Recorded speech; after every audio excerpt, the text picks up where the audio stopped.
loved ones are well and safe. We are thrilled to be back at United Nations Climate Week, and we're excited to bring you Chefs Creating Change, a virtual conversation with some of the food industry's top influencers and leaders.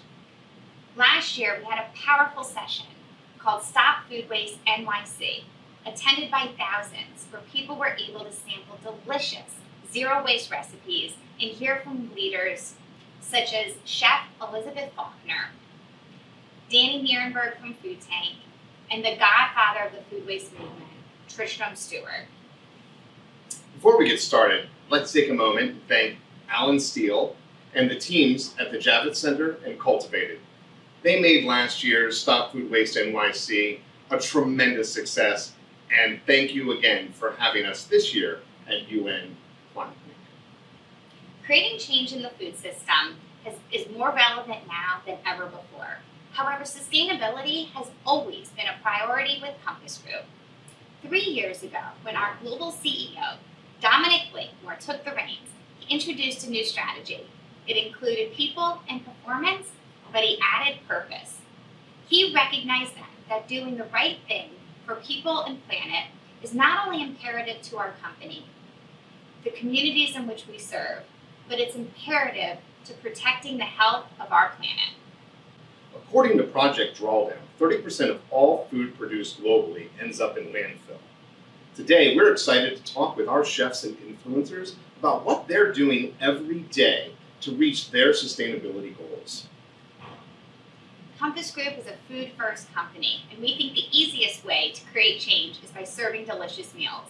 We're going to hear from chefs how they're doing that, addressing the topics such as food waste, sourcing responsibly, supporting local farmers, giving back to our communities through food recovery, and putting plants first. Our panel today consists of Chris Ivens-Brown from URES, Laura Lapp from Chartwells Higher Education, Ed Brown from Restaurant Associates in New York City, as well as Cary Neff from Morrison Healthcare. And we have a special guest today. He has been changing what and how we eat for years. It is our pleasure to have Chef Sam Kass with us later today to talk about transformative change. Let's kick it off with our first chef, Chris Ivens-Brown. Welcome, Chef. It's great to have you with us today. Compass Group is committed to reducing their food waste by 50% by 2030, aligning with the UN goals. Can you take a moment to explain to us what you're doing in your business to reach that goal? Jesse, that's a very powerful question. Thank you. Let's just break this down a little bit. Why does food waste matter so much financially? Just to start with that alone, overproduction of food, not only in our business, but at home and other food service environments around the world. All that money, comes back to the bottom line. So financially, makes sense. Overproduction of food, over procurement of food, we got to really cut it back. Following recipes is so important, and portion control. So from a sustainability standpoint, it's the right thing to do. We are the largest food service company in the world. We have some of the most amazing people in our organization, and it just makes sense, and it's our obligation to help others reduce food and food waste. It's just so important that we take this seriously, and Stop Food Waste Day, awareness to our consumers and to our associates and to our associates' families, using all the tools possible that Compass brings to the table. It's so important as an organization like ours to partner with the Javits Center and the United Nations in awareness to food waste reduction. Wow, we're in great hands with your passion and strategies that you laid out to reduce food waste. We recognize that food waste is greater than just what's happening in our kitchens. Would you take a minute to talk to us about how Compass Group is leveraging its size to influence and reduce food waste throughout the supply chain? Amy, another fantastic question. Obviously, food waste in our kitchens is so vitally important, and an awareness to reducing food waste, but in our supply chain and partnering with Foodbuy and all of our amazing business partners, not only in North America, but globally, we can really harness the power of purchasing and utilizing from seed to stem all the way to plate. Not only is it the finished product and reducing production and ingredients used, but also the buying, leveraging the power and the volume of food, and working through all the way through the farmers and production runs on awareness of the food waste issue. The philosophy I've always had, and I really drill it into all of our business, is less is more. I think we've thrown everything, including the kitchen sink, at some of these things over the years, and we really need to scale back, take a good hard look, and together we can really make change and make a big impact, not only in North America but globally, with things like Stop Food Waste Day and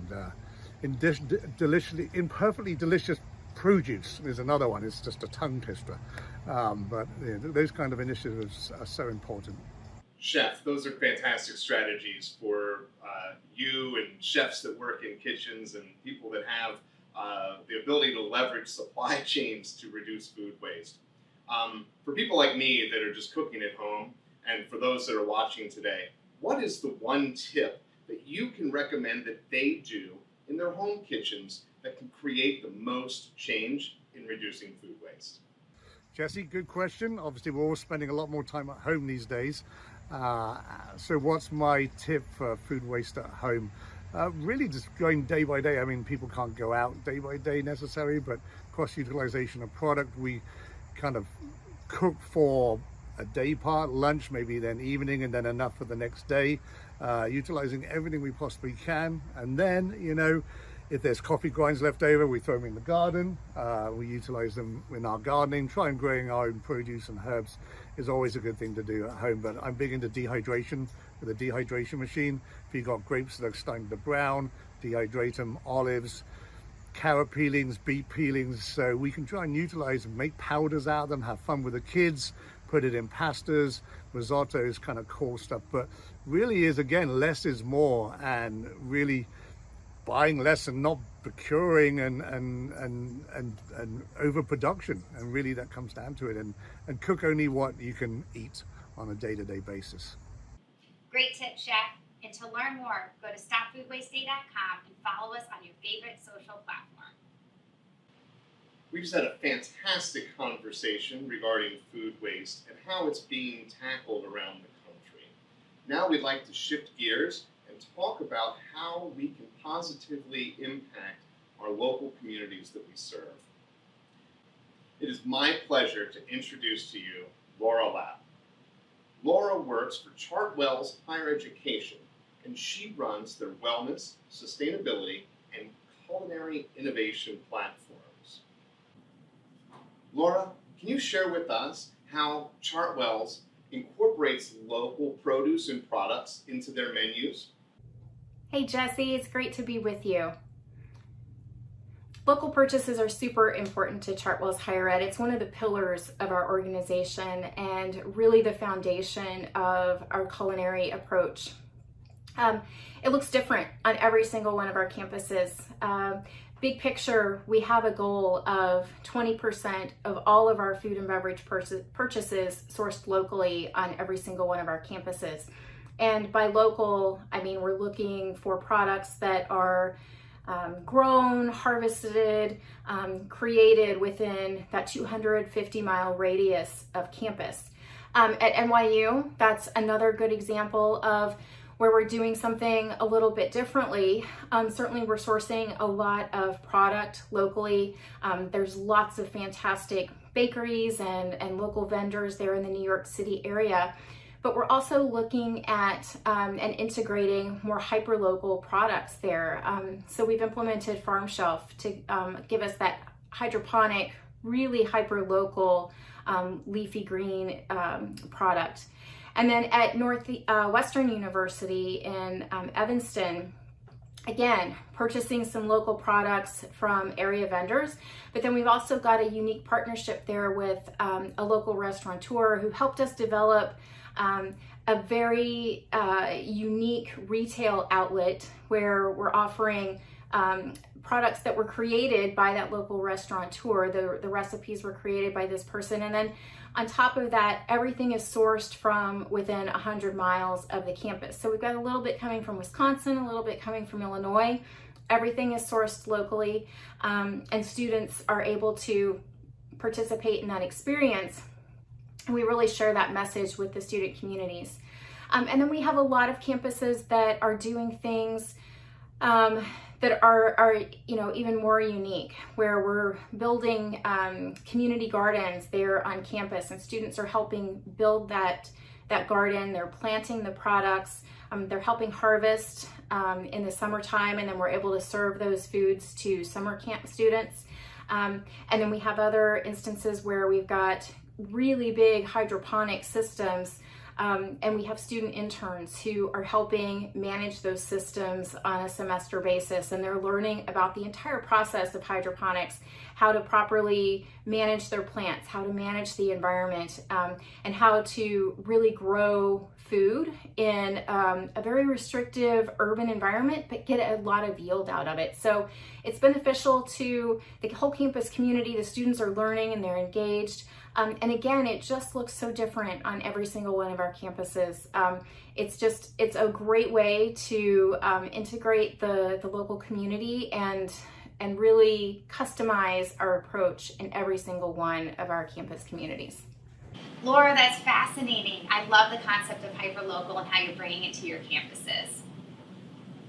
Would you take a minute to just talk to us about how you're giving back to the local communities, specifically with food recovery? Community involvement is really important to us as an organization, and over the last 3 years or so, we've really been focused on food recovery and really fighting food insecurity, not just on our campuses, but in the community as a whole in which we serve. Certainly in times of crisis, that's a wonderful opportunity as an organization of our size to be in that position to help other people. When COVID first hit and we saw some of those impacts across the nation, I was really warmed by our team's response, and we were able to secure 120,000 pounds of food that was donated across the country from New York to Alaska to help feed first responders and children, and even just individuals who suddenly found themselves in a situation where they were not able to put food on their tables at the end of the day. But crisis aside, there are people who struggle from a day-to-day perspective, and that's really important for us to help address as well. And we do that through a variety of different programs. Absolutely, we focus on food recovery and making sure that if we have edible food at the end of the day, that we recover that. And we work with local charities across the country to make sure that that food gets to individuals who need it. Our motto is, for us, there's no amount that's too small. If we can get one person fed, then that's one less person who has to go hungry at the end of the day. So we take all of that very seriously, and our campuses across the country have really embraced this and done some very unique things with their approach to it. And then we do a lot with our vendors as well. One of the more unique things that we did this past year was partnership with General Mills, where we created matter boxes, and student volunteers would get together and help us pack up these matter boxes that would then go to hunger relief organizations across the country to be distributed to primarily children and very young adults through their networks. And all of our campuses across the country participated. So they loaded these things up, and we were able to get hundreds of thousands of these products and these matter boxes out to individuals. And the loveliest piece about it was we included little notes, just uplifting messages that just because the person was in this situation at this time, that their life is still important, and there are people who care and really want to see them succeed. So anytime we have a chance to be involved in that way and pull the local community in and help them feel supported and provide some engagement for them and some avenues for them, it's super critical for us, and we're always looking to drive more of that. Laura, thank you. And your impact is astounding, inspirational, and motivational. Our next guest has been awarded a Michelin star, is president and head of culinary innovation for Restaurant Associates. Throughout his career, he has been passionate about seafood, ensuring that he's only serving sustainably sourced products. This ties beautifully to the UN Sustainability Development Goals, Life Below Water, which ensures that we're protecting the marine life in oceans. It is my honor to bring to you my dear friend, Chef Ivens-Brown. Chef, would you take a moment to walk us through how you incorporate sustainable seafood in your menus? Thanks, Amy. Great to be back as part of the UN climate change, especially here at the Javits Center, who I can't thank enough for being an amazing host and a terrific partner. This is certainly near and dear to my heart. To be honest, in the beginning, I always thought I was preserving my own job as a seafood chef, restaurateur. But I've always been passionate about seafood, specifically serving sustainable seafood. From my early years at the Sea Grill to my cookbook, Modern Seafood Cook, even to aces at the US Open, the key, like anything else, is simply to start with delicious. I have always felt that we don't need to be eating the same 5 fish all of the time. The sea is full of wonderful, fresh, and local product. I have proudly served endless amounts of skate, blowfish, and many others because my guests trusted that we sourced the best and made it delicious. I'm extremely proud to be part of Compass and our 15-year partnership with Seafood Watch and the commitment to serving only sustainable seafood. We're not just talking about it, we're taking action, and we are making the difference. I want to give a shout out to our regional seafood partner, Gotham Seafood and Joe Gumpel, who we constantly challenge, and they're constantly bringing us endless opportunities. With the assistance of Gotham and Source Partners, we have sent our chefs to many places in the country and even all over the world to discover super sustainable species like cod, pollock, and char. Locations, aqua farms, all with tremendous stories that have become part of our day-to-day operations and our basic DNA. Thank you, Chef. That was incredibly informative. And I can guarantee you that I'm going to take better care and make sure that all the seafood that I'm sourcing is sustainable. We know that 2020 has been an incredibly challenging year for the food industry. With everything that's going on, can you talk to us about what you've seen from your chefs that has truly inspired you? Thanks, Jesse. I appreciate that question. I am hands down most inspired by our people.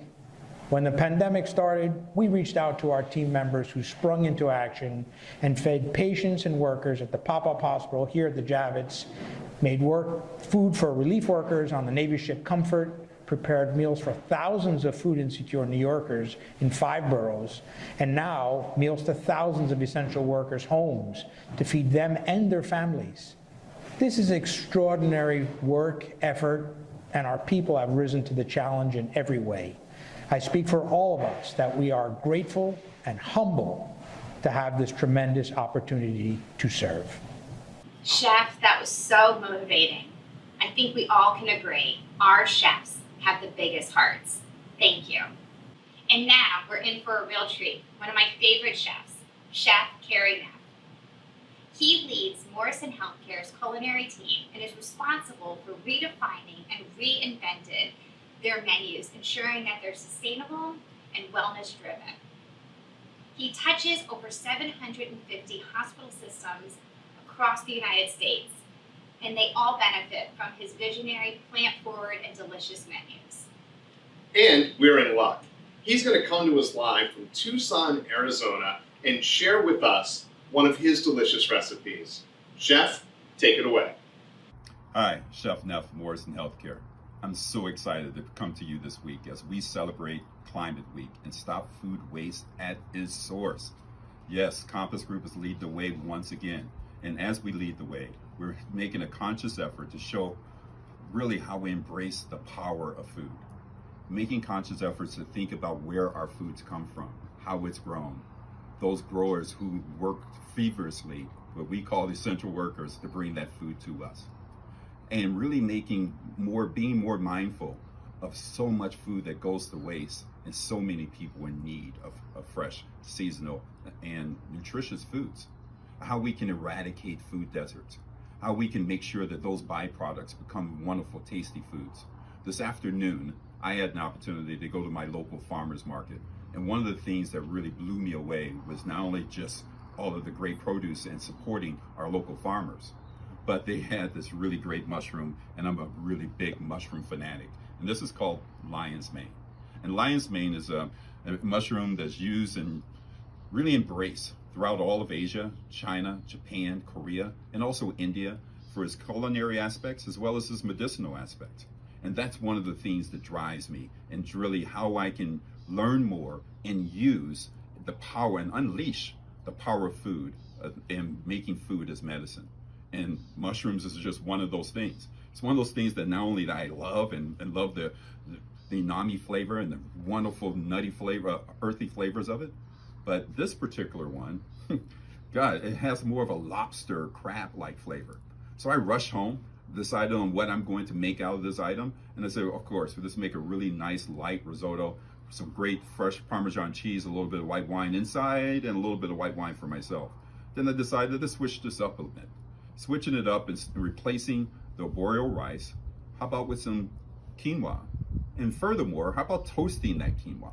So I toasted the quinoa in a dry pan, and I went through the traditional recipe of how to make a risotto. Sauteing my onions, adding my quinoa instead of the rice, using broth, no chicken stock, a vegetable broth that's infused with this mushroom. Adding a little white wine, reducing it down, fresh thyme, and then of course, we're gonna finish it off with some really high quality Parmesan cheese. And I say that because now you can reduce some of the salt that you add. So we finish it off with some cheese. And I also found some wonderful upland cress, but I also recommend that you use a little arugula or fresh spinach, maybe chiffonade the spinach. I like the burst of color, but also the wonderful flavors inside. And here you'll see these great mushrooms come together and really come to light. I'm going to add a little bit of more of fresh herbs, whether it's thyme or fresh parsley I have here. Again, a touch more Parmesan. And I like to finish it just with a little bit more broth. Risotto should never be dry. Just a dab, a touch of that upland cress.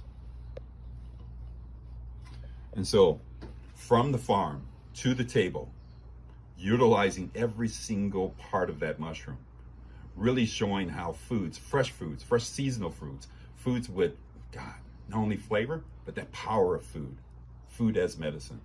As we celebrate Climate Week, as we celebrate Stop Food Waste at the Source, I'm Chef Neff, wishing you happy eating. Thank you, Chef Neff. That risotto looks delicious, and the backdrop isn't too shabby either.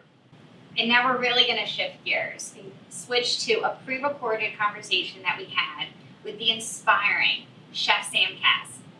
Chef, thank you so much for being here. It is such an honor to have you. It's great to be here. I'm excited. Your belief in what and how we menu impacts our health, the land, communities, and climate beautifully aligns with Compass Group's food philosophy, which is all about doing what's right for people and planet. We both are committed to transformative change, using our influence and scale to positively impact the planet. After reading up on all your books and hearing you speak, we learned that your food philosophy really started back in Vienna when you were cooking a very buttery rhubarb sauce. And to quote you, you had this moment where we were cooking without regards for consequences of what we serve, and people were eating without regards for the consequences of what they eat. The way we eat today can play an important role on whether or not future generations have enough to eat.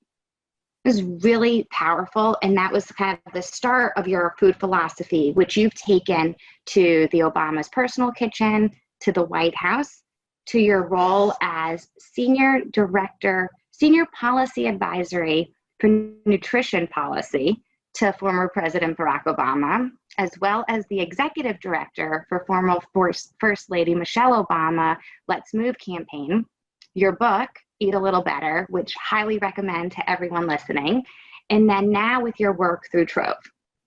So our question to you to start this off is, what can chefs do?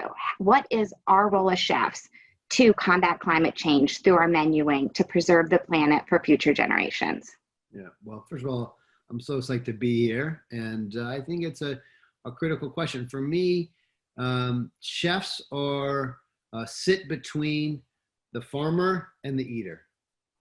We are kind of the translator between the land and the person. And we are the place that we can put all these different pieces together and create something that can shape who we are as a culture and who we are as people, and has the biggest impact on both our planet and the health and our health.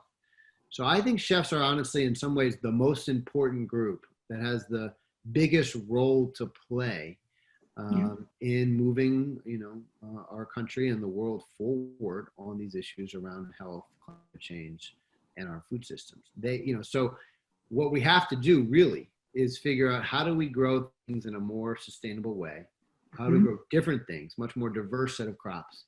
And now then the big challenge will be, the hard part is getting people to want to eat them. And as chefs, we have the ability to, one, and very importantly, make them delicious. Yeah. And that's really important, because who wants a future that doesn't taste good? Nobody wants that. And by the way, it's not going to happen because we're not going to eat that stuff, right? So I think chefs, through our creativity and ingenuity, have to create dishes that are exciting and delicious and sexy and full of love and happiness that taste super good. And we're also real shapers of culture. People look to us to see, like, what is the new thing? What is the next best thing? What do we value? And so as chefs start putting more plants on our menus, more diverse set of plants, I think we start indicating to our communities, this is the future. This is where we're going. And I think chefs are already leading the way, but I think there's a lot more opportunity out there to take it to the next level. And that's actually a great segue into the next piece.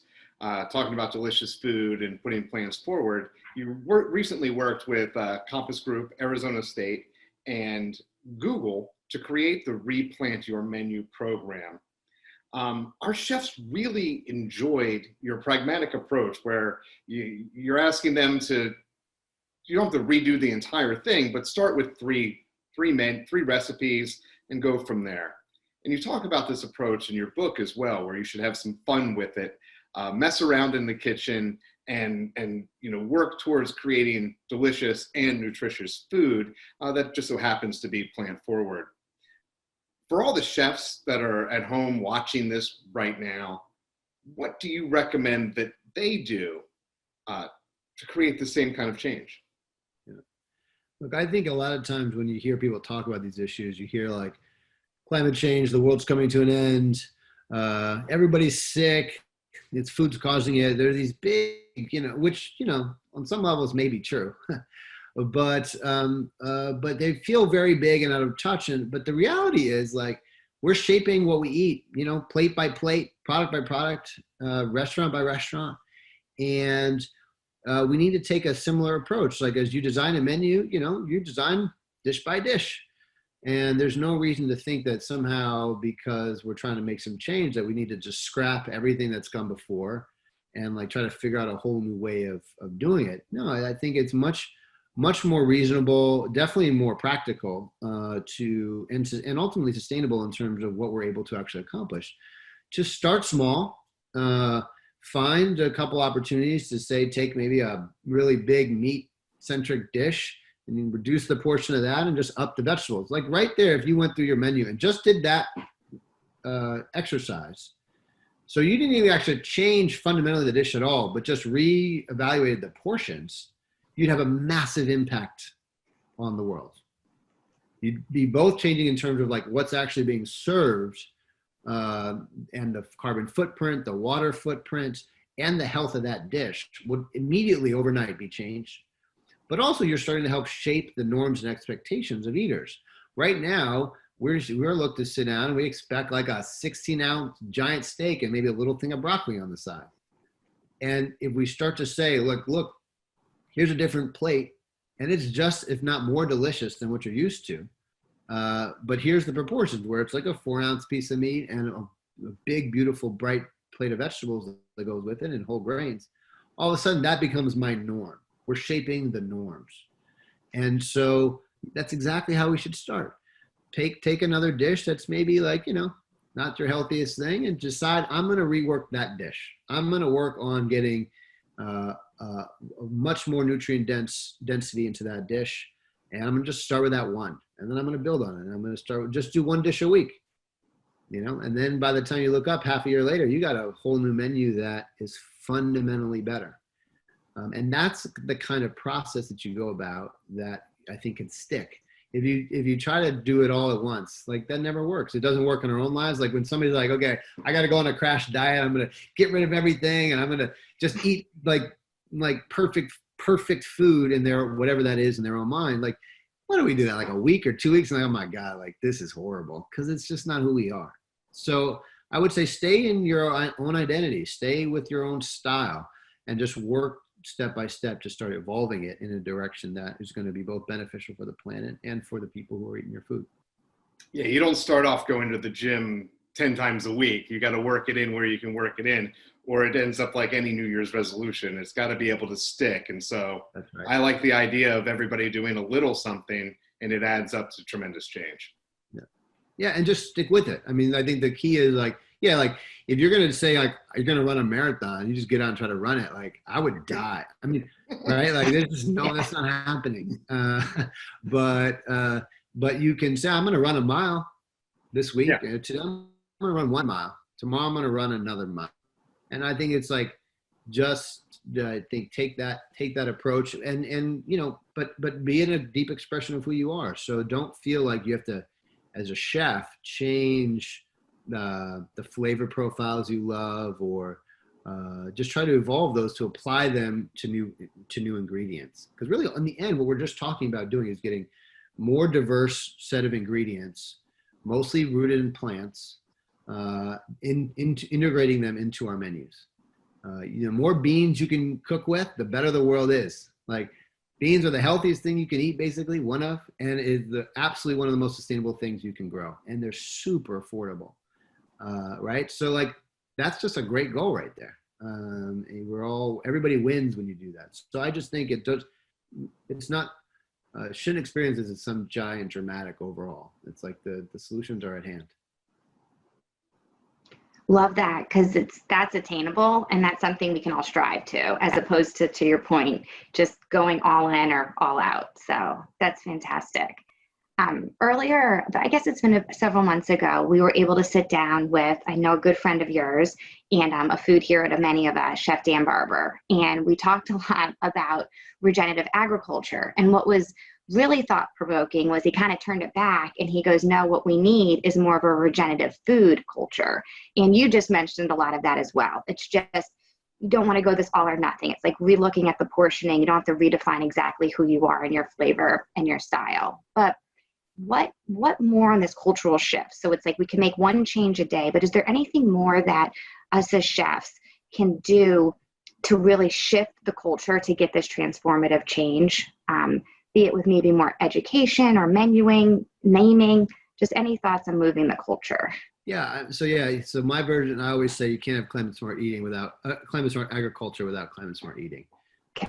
Regenerative, whatever your words are. And I agree. And I think that there's a real gap there, right? We expect the farmers to kind of shoulder the burden and the cost and all the things of changing the way we're operating, but we're not asking anything of eaters. And there's just no way that that's going to work unless we're connecting those two parts of the equation. I think the keys to changing that are going to be through chefs telling stories. So I think it's less about education as much as it is about, let me tell you a story about this product. Let me tell you a story about this chicken or these vegetables and how they're produced in this sort of the cycle that they're a part of, the farm that they come from. are the reason why I'm serving them to you. And I think through storytelling is the most effective way to help people understand kind of the future we're driving for, and the reason why decisions are being made, the considerations are being made about what's on people's plates. I also think that sometimes, just making a really great dish that is of those values, being very clear. I think it's very clear to articulate the values that a chef is producing their food by, and manifesting them on the plate. And if it tastes good and it's like created with some love, I think people really respond to that, and they feel that, and they'll feel better, right? There's a deep correlation. It's not 100% alignment, but there's a pretty deep correlation between what's good for the planet and what's good for human health. And if you say my design principles for my dish are that everything that I make are that they're going to be sustainably sourced as much as possible. They're going to be really good for the people who are eating them. I'm going to make them as affordable as I possibly can, and I'm going to make them freaking delicious. Like that, if that is like, this is who we are, and people, and you communicate that, and it shows up on the plate, I think a lot of those details aren't to become less important in terms of having to try to make sure everybody understands every little bit about, where the pig was raised. It's more like, that's kind of the role of the chefs. People are trusting us to do that work, and saying, this is what you should be expecting from all of us. You should be expecting that we're putting these kind of products on your plate and making the dishes out of them. So I would tell stories, but also don't feel like everybody has to understand soil carbon to understand why they should eat this dish. Very, very helpful. We agree. We think we believe in the way to make change is through serving delicious food, because to your point, if it tastes good, they're going to like it. They're going to ask more about it. And then that love piece and the story can come through the food and by the chef. So thank you. During normal times, food insecurity with families is a tremendously heartbreaking problem that is rampant in around the world. In our current times, there's a dramatic increase in those families that are becoming food insecure. We've heard stories internally from our chefs about donating their time, donating food at an organizational level, and all the things that we've seen done. But we're just one company, and we'd love to hear your insights on how you think other companies and the broader population can help reduce food insecurity. Yeah. Well, look, I think it's a challenge, especially in the United States, but also around the world, that it's just unacceptable given the amount of wealth and resource we have, that so many people in the United States, 1 in 5 kids are food insecure.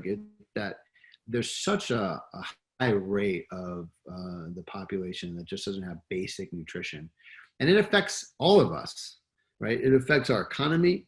It affects our kids' ability to learn and our educational performance. It affects our healthcare system in dramatic ways, because a lot of families and kids who are food insecure are also obese and overweight and suffer from all kinds of different problems from malnutrition.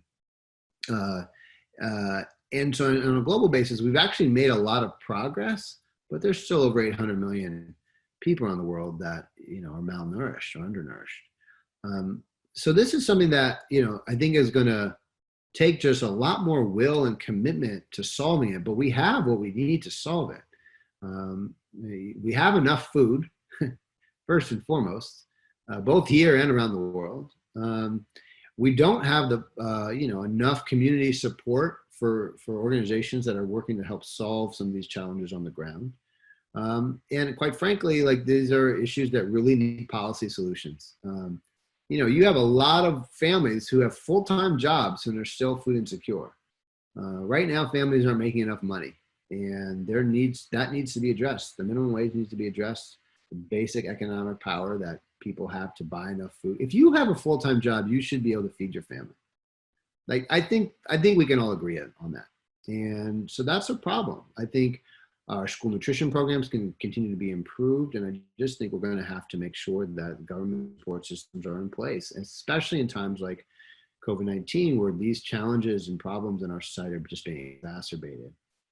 We have to be set up to do everything we have to do to make sure that people have the basic food in their stomachs. We can't expect a child to get a good grade on a math score if they haven't eaten in 12 hours. And for so many kids in the United States, that's the case. So we got a lot of work to do. And, you know, I applaud every chef. I mean, chefs that do so much work on this, raising money, cooking food themselves. And we're going to continue to need those voices to both, you know, work on the change on the ground in the local communities, but also call for these bigger policy shifts that are going to be critical to really get rid of this problem in our society that just should not stand. 100%. And we hear it all the time from our chefs. Chefs care more than a lot of folks do. Food matters to them. Feeding people matters to them, and making people happy and whole matters to them. Yeah. It's in our blood, right? I mean, our whole life is dedicated to, you know, nourishing people and feeding them and taking care of them. And, you know, it's you also see, you know, we're cooking nice things and there's plenty of excess. And so it really doesn't sit well with us as we're sitting there serving all this great food to know that just down the block. I mean, the other thing is that I think we forget on these issues of malnutrition and hunger that, you know, we think about it, you know, for so many of us, it's like these are some other group of people that we don't know. These are our neighbors. These are our coworkers. These are, you know, people in our family that we're probably not even aware of. People hide this. People are skipping meals. They don't want you to know. There's a stigma around not having enough food. This is way closer than most people realize, and it's affecting us in ways that we definitely don't realize. And, you know, as chefs, I think, you know, when we sit in our kitchens surrounded by bounty every day, it's a tough pill to swallow to realize just, you know, how much pain, like quite frankly, the pain and suffering that's happening all around us that feels, you know, very hard to crack. Yeah, no, I know. Chefs have been an amazing force to try to make some progress and done a lot of incredible things. Great. Well, Chef, we have to ask you the final question about your time serving with the Obamas. And so to end this on a high, can you share maybe an inspiring moment or dish or just time with them while you were in the White House? Oh man, there's so many moments. And in this moment, it's hard to look back. We won't go there though. We won't. What's a good moment? I mean, there's just so many. I'll say, I think some of my favorite moments from that time, you know, or we're in the garden with First Lady Michelle Obama, and there's so many. I'll pick two quick ones. One, so, you know, just so everybody knows, so we planted the first vegetable garden that's in the history of the White House on the South Grounds of any kind of scale since the late 1800s. And we would have 10-year-olds come to harvest, to plant the vegetables and come back and harvest and cook a meal with us. And there's a couple moments that, you know, as we did this with the First Lady, it was so much fun. Like the kids were going crazy and First Lady's in the dirt digging up sweet potatoes or God knows what. And, but you just realize the power of engaging a young person in the process. So there's one time where this little girl had taken, we were harvesting all the vegetables, and we decided this one time that I was going to do just dips, raw vegetables and dips. And I thought it was a great idea because this was our second year, so I was feeling pretty confident. I was like, yeah, this is going well. Like, I got this. So let's just do some chopped up vegetables and some dips. And these are 10-year-olds. And then the night before, I was like, oh my God, what have I done? This is going to be a disaster. Like one kid like spits out a vegetable because it's raw. And I'm just like, oh my God, the First Lady, it's going to be a disaster because there's like 400 press there taking pictures of everything that happens. And so we were doing it. Everybody's having fun. And I looked over, this little girl had taken this entire platter of cauliflower. And she took it kind of to the back bench and had taken about half of it onto her plate and was just stuffing raw cauliflower in her mouth. And I was just like, okay, I guess you like that, huh? And she's like, and it's like cauliflower everywhere. And she had planted it. And I was like, so you like that? She's like, yeah, And she said, what is it? And it completely struck me that she had no idea what cauliflower was. She had never eaten it before. But she was devouring it because she had played a role in planting it. And let's all be honest, like raw cauliflower is not that good. Right? It's just not. Like it's fine, but it's not like delicious. But she felt very proud of it and was open to trying something completely new. It was the only time I've ever had to ask a child to put the vegetables back onto the plate. I was like, you can't eat all that. You got to save some for the other kids. And there's another time, the last harvest that we did, we made a big salad, and we sat that I was a part of, and we sat down, and this little boy is all like surrounded by press, and the first lady's like at the table next to us, right? So it's like a big crazy thing for a 10-year-old. And we're serving this salad that we had just harvested and washed and chopped. And the little boy leaned over to me and he said, I've never had a salad before.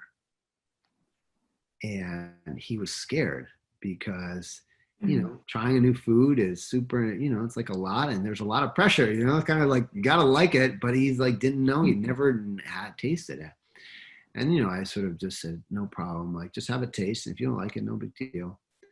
And he ate it, and he was like, this is the best. He was like, this is incredible. He screamed, like, to the point where, like, the first lady looked over, like, what's going over at your table? That kid's yelling, like, get them together. But he loved it. And it's because, you treat kids as actors in the process, and they'll own the future. They'll own better eating. We have to give them a chance, and we haven't given them a chance, right? We haven't really given them real choice. And we've shaped their preferences from such an early age that, and haven't given them access to these basic foods, that we're selling them short. And so I was just always reminded in those moments with Michelle around, you give kids their basic needs and some love and some opportunity to express themselves, and amazing things can happen. So there's more. That is a beautiful way to end this. That's so powerful and incredible. Thank you. Thank you for everything you've done for food. Thank you for your leadership and your wisdom, and excited to see where you take things the next, decade and beyond. So thanks. Well, I'll just say, if you don't mind, and you cut this out if you want, but just all the chefs out there, you really are, like, hold the keys to the future and a better way of eating. And without us leading the way and putting the pieces together, what really the future of food looks like, we're not going to get there. So thank you for all the hard work that you've done so far.